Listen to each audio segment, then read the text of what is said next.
आमच्यासोबत अशाच रहा। सध्या उबाठा गटाच्या श्रद्धा जाधव देखील आपल्यासोबत आहेत। श्रद्धाताई, साकी नाक्यामधली ही एक घटना समोर येतेय। या ठिकाणी एक उघडा मॅनहोल होता ज्यामध्ये व्यक्ती पडलेली आहे। आपली पहिली प्रतिक्रिया श्रद्धाजी। आता ह्या पावसाळ्यात मॅनहोल उघडं ठेवणं हे धोकादायक आहे, याचा अनुभव आपल्याला आलेला आहे। मागे आपल्याला माहित असेल डॉक्टर अमरापूरकर अशाच ह्या मॅनहोल मधून गेले आणि त्यांचा मृत्यू झालेला आहे। मग इतकं असताना प्रशासनाने याची काळजी नको का घ्यायला? एवढं इतकं काल सुद्धा स्थायी समितीमध्ये जेव्हा ते चेंबूरला स्कूल व्हॅनवरती झाड पडलं आणि एका मुलाचा बिचारा विहान श्रीवास्तवचा मृत्यू झाला, एवढा वेळ चर्चा झाली। त्यानंतर आता पुन्हा हा प्रसंग, म्हणजे मॅन्युअल बंद ठेवा सांगून सुद्धा एवढे ओपन कसे काय ठेवतात? एवढा निष्काळजीपणा प्रशासनाचा असेल तर बरोबर नाही। ऋतुताई, श्रद्धाताई असं म्हणतायत की प्रशासनाचा हा निष्काळजीपणा आहे आणि या ठिकाणी बॅरिगेटिंग सुद्धा केलेलं नव्हतं। मग आणि या संबंधित श्रद्धाताई बोलतात आहे ते बरोबर आहे। मी पण त्यांच्या मताशी एकमत आहे, कारण की या ठिकाणी इतक्या पावसामध्ये मॅन्युअल ओपन करायचं कारण काय? परंतु आता मला अशी शॉकिंग बातमी येते की खुद्द वॉर्ड ऑफिसर हेर्लेकर त्यांनाही माहित नाही की हे काम का चालू होतं, कारण त्यांच्याकडनं मी आता माहिती घेतली तर या ठिकाणी कुठलीही वर्क ऑर्डर दिली नव्हती। तर कोणत्या खासगी कंत्राटदाराकडनं हे सगळं काम चालू होतं हा सगळा चौकशीचा भाग आहे मॅडम, लक्षात घ्या।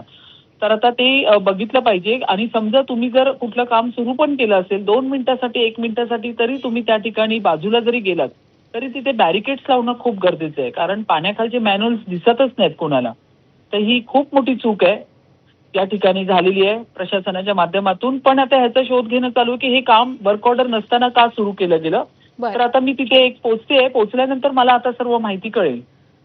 ऋतुताई, म्हणजे हा सगळा जो गलथान कारभार आहे, अधिकाऱ्यांचं दुर्लक्ष झालेलं आहे या सगळ्याच कामासंदर्भामध्ये असं म्हणायचं का? त्या ऑर्डर्स काढ आता आम्ही कालचा जो विषय झालेला आहे ह्याचा जे बाळ आपलं झाड चेंबूरचा, तर आम्ही ऍक्शन घेतोय, ऍक्शन मोडवरती आहोत। या ठिकाणी जर तुम्ही पाहिलं तर जगदीश भोईर असतील, सह उद्यान अधीक्षक असतील, त्यानंतर अरुण मुंडे असतील, दुय्यम अभियंता असतील रस्त्याचे, आणि योगेश पार्टे सहाय्यक अभियंता, या तिघांनाही आम्ही निलंबन केलेलं आहे। तर आता अशा पद्धतीने चुका करणार हा एक मेसेज पूर्ण प्रशासनाच्या अधिकाऱ्यांना पाठवण्याचं काम आम्ही या ठिकाणी करतोय।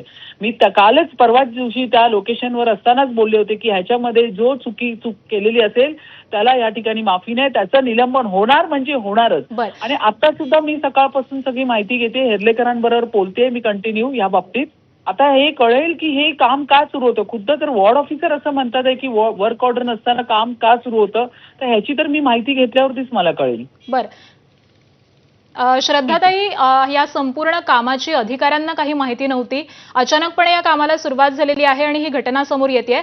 मात्र खरं तर यंदा देखील पावसाला 1 महिना उशीर झालेला आहे आणि 1 महिना उशीर होत असताना सुद्धा ही कामं पूर्ण नसल्याचं दिसतंय। श्रद्धाताई, नाही, 1 महिना उशिरा असून सुद्धा कामं पूर्ण झालेली नाहीयेत। पण मला सांगा, आता पावसाळ्यामध्ये आता मी महापौर मॅडमचं ऐकलं तर ते म्हणाले की ते असिस्टंट कमिशनरना पण माहित नव्हतं की हे कोण काम करते, आणि जर काम सुरू करत असेल एखाद्या मॅन्युअलचं तर बॅरिकेड्स तर करायला पाहिजे, लावायला पाहिजे तिथे।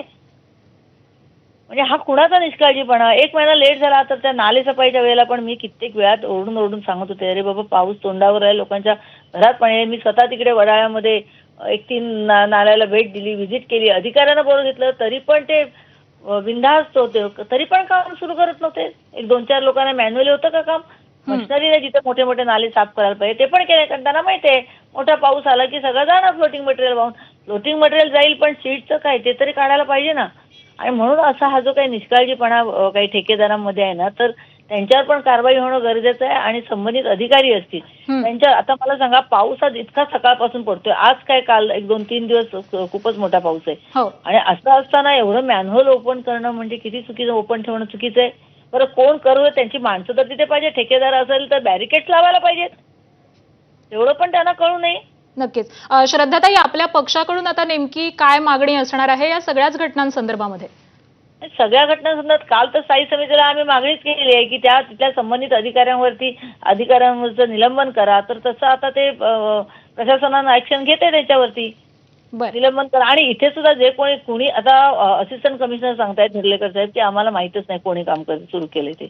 आता एवढ्या भर पावसात काम करण्याची एवढं घाई काय कोणाला, की त्यामुळे एका माणसाचा जीव गेला ना आता? मला सांगा, ते मॅनहोल मधून तो कुठे गेलाय, तो सापडत नाही, याचा अर्थ तो सुदैवानं जिवंत सापडला तर ठीक आहे, पण ते चान्सेस कमीच असतात अशा वेळेला. नक्कीच. धन्यवाद श्रद्धाताई, तुम्ही आमच्याशी बोललात, ही प्रतिक्रिया दिलीत त्याबद्दल आभार. आणि अगदी काही वेळापूर्वी महापौर रितू तावडे सुद्धा आपल्याशी फोन लाईनवरून बोलत होत्या, त्यांचे देखील आभार.